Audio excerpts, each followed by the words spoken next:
Hello दोस्तों, rail कारवां channel में आप लोगों का बहुत बहुत स्वागत है।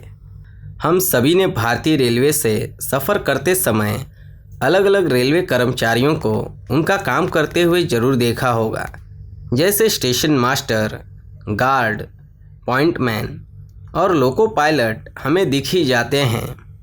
जिसमें से लोको पायलट को कई बार ट्रेन देरी से चलाने के लिए हम सभी लोग दोषी भी मान लेते हैं।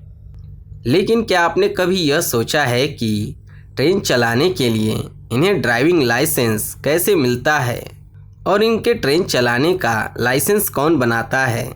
तो आज की पूरी वीडियो इसी के ऊपर होने वाली है। तो इस वीडियो के अंत तक बने रहिए और हमेशा की तरह हम आपसे एक बार फिर रिक्वेस्ट करना चाहते हैं कि अगर अभी तक आपने हमारे इस चैनल को सब्सक्राइब नहीं किया है तो सब्सक्राइब कर दीजिए और लेटेस्ट वीडियोस देखते रहने के लिए बेल आइकन पर क्लिक कर दीजिए। तो चलिए आज का रेल कारवां शुरू करते हैं। भारत में आज की तारीख तक तो लगभग 99% ट्रेनें भारतीय सरकारी रेल विभाग के द्वारा ही चलाई जा रही है और इन सभी रेलों को भारतीय रेल द्वारा भर्ती किए गए रेल चालकों द्वारा ही संचालित किया जाता है। इन्हें भर्ती के पश्चात संबंधित क्षेत्रीय रेल प्रशिक्षण संस्थान में विभिन्न लोकोमोटिवों के साथ ही रेलवे के ट्रैफिक एवं सुरक्षा नियमों के पाठ्यक्रमों का अध्ययन करने के उपरांत मौखिक एवं लिखित परीक्षाएं न्यूनतम 60% अंकों के साथ उत्तीर्ण करनी होती है। उन सबको फिर रेलवे के कुछ जगह पर जो ट्रेनिंग सेंटर हैं वहां और ट्रेनिंग दी जाती है, जहां पर सब प्रकार के सिग्नल की जानकारी। सर्दियों में जो धुंध पड़ती है तो कई बार ड्राइवर सिग्नल नहीं देख पाता, इसलिए सिग्नल से पहले ट्रैक पर पटाखे लगाए जाते हैं जो कि एक खास आवाज़ निकालते हैं जब ट्रेन का इंजन ट्रैक के ऊपर से गुजरता है, जिससे ड्राइवर चौकन्ना हो जाता है कि आगे सिग्नल है या फिर हॉल्ट है या फिर कॉशन। तो इसके बाद जब ड्राइवर ट्रेनिंग पूरी कर लेता है तो शुरुआत में उससे खाली इंजन चलाया जाता है, फिर मालगाड़ी, फिर पैसेंजर गाड़ी और फिर एक्सप्रेस गाड़ी। इसी प्रशिक्षण के दौरान इन्हें विभिन्न लोकोमोटिवों का व्यावहारिक प्रशिक्षण भी प्रदान किया जाता है और सिम्युलेटर पर परीक्षा भी ली जाती है। अब रिक्त स्थानों के हिसाब से इनके क्षेत्रीय रेल के अंतर्गत आने वाले विभिन्न मंडलों में इनको पदस्थ कर दिया जाता है। यहाँ इनके मुख्यालय के हिसाब से इनको जिस खंड में ट्रेनों का संचालन करना है उन खंडों की विस्तृत जानकारी लेनी होती है। तत्पश्चात इनके विभाग प्रमुख, जो कि डीजल इंजनों के लिए वरिष्ठ मंडल यांत्रिक अभियंता एवं विद्युत इंजनों के लिए वरिष्ठ मंडल विद्युत अभियंता होते हैं, इनकी मौखिक परीक्षा लेते हैं और इन्हें नामित खंडों में ट्रेनों के संचालन के लिए उपयुक्त पाए जाने पर सक्षमता प्रमाण पत्र मतलब कॉम्पिटेंसी सर्टिफिकेट प्रदान करते हैं, जो कि एक पुस्तिका के रूप में जारी किया जाता है और यही इनका ट्रेन चलाने का लाइसेंस होता है।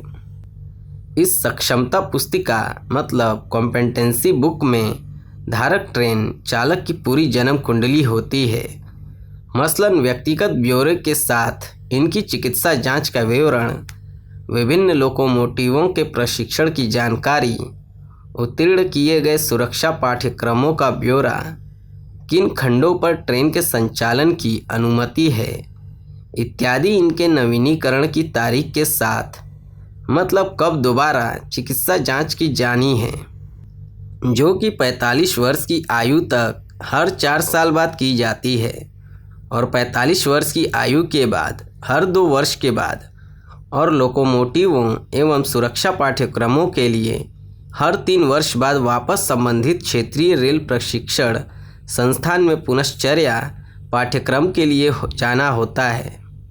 और 45 वर्ष की आयु के बाद हर 2 वर्ष के बाद और लोकोमोटिवों एवं सुरक्षा पाठ्यक्रमों के लिए हर 3 वर्ष बाद वापस संबंधित क्षेत्रीय रेल प्रशिक्षण संस्थान में पुनश्चर्या पाठ्यक्रम के लिए जाना होता है।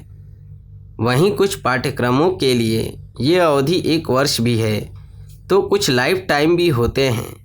साथ ही ट्रेन संचालन के लिए इन्हें क्या क्या चीज़ें जारी की गई हैं, इनका ब्यौरा भी इसी सक्षमता पुस्तिका में रहता है, जिन्हें व्यक्तिगत सामान के नाम से जाना जाता है। ये कुछ गार्ड के व्यक्तिगत सामान के समान ही होता है, जिसकी जानकारी आपको ऊपर आई बटन पर क्लिक करके भी मिल जाएगी। और कोई भी तारीख ओवरड्यू होने पर नियमानुसार वो ट्रेन नहीं चला सकते, लेकिन सरकारी मामला है, अतः ट्रेन नहीं भी चलाएंगे तो बिना काम की तनख्वाह रेलवे को ही देनी पड़ेगी। इसलिए अक्सर सभी औपचारिकताएं समय रहते या कभी कभी तो नियत तारीख के पहले ही पूरी करवा दी जाती है। तो इस तरह भारतीय सरकारी रेलों में ट्रेन चलाने के लिए चालकों का सक्षमता प्रमाण पत्र यानी कि ड्राइविंग लाइसेंस रेलवे द्वारा ही जारी किया जाता है। जब भी कोई बड़े अधिकारी या पर्यवेक्षक फुट प्लेट निरीक्षण के लिए लोकोमोटिवों पर आते हैं तो उनको इस सक्षमता पुस्तिका को जांचने का अधिकार है। निरीक्षण के उपरांत या दौरान ही वे इसे सभी उपरोक्त चीज़ों के लिए जांचते हैं, मसलन कुछ ओवरड्यू तो नहीं है। साथ ही वे ये भी जांच सकते हैं कि व्यक्तिगत सामान पूरा है, जिससे आपातकालीन परिस्थितियों में चालक उसका इस्तेमाल कर सके। इस पुस्तिका के अंत में अधिकारी एवं पर्यवेक्षकों द्वारा किए गए निरीक्षण का ब्यौरा लिखकर यदि कोई विशेष टिप्पणी देनी है तो उसके लिए भी निश्चित जगह होती है, जिसे समय समय पर चालक के नामित लोग को निरीक्षक द्वारा भी जांचा जाता है। हम आशा करते हैं कि अब आप लोग समझ गए होंगे कि भारत में ट्रेन चलाने के लिए ड्राइविंग लाइसेंस कौन बनाता है।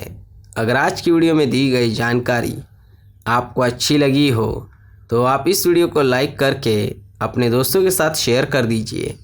और अभी तक आप लोगों ने इस चैनल को सब्सक्राइब नहीं किया है तो सब्सक्राइब करके बेल आइकन पर क्लिक कर दीजिए, क्योंकि इस चैनल पर भारतीय रेलवे से जुड़ी सभी जानकारी आपको मिलती रहेगी। और वीडियो देखने के लिए धन्यवाद। तो फिर मिलेंगे किसी दूसरी वीडियो में, तब तक के लिए बाय बाय।